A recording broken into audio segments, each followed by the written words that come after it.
আন্তরিক শুভেচ্ছা অভিনন্দন জানিয়ে শুরু করছি আজকের এই নতুন পর্ব।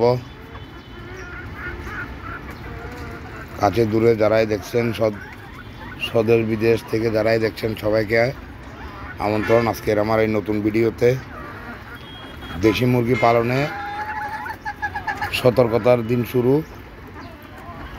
শীতকাল এসে গেছে, এখন বিভিন্ন প্রকার ভাইরাস জীবাণু আক্রমণ করবে মুরগিকে। স্বাভাবিক, এখান থেকেই মুরগির রোগ অসুখ শীতকালে বেশি হয়।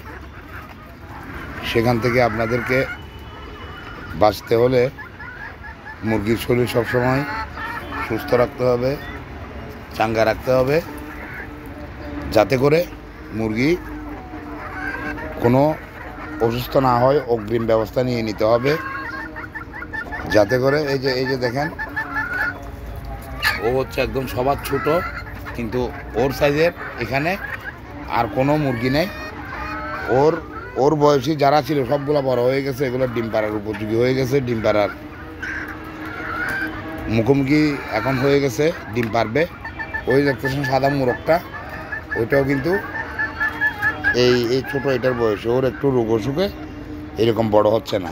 তো এই যে দেখেন, শীতকালে এভাবে প্রথমে ঝিমাবে, ঠান্ডা লাগবে, এরপর দেখবেন মুরগি আস্তে আস্তে বিভিন্ন প্রকার অসুখের দিকে ধাবিত হবে। সেই জন্য আপনাদেরকে কী করতে হবে, মুরগিকে চাঙ্গা রাখতে হবে, যাতে করে মুরগি আর অসুস্থ না হয়।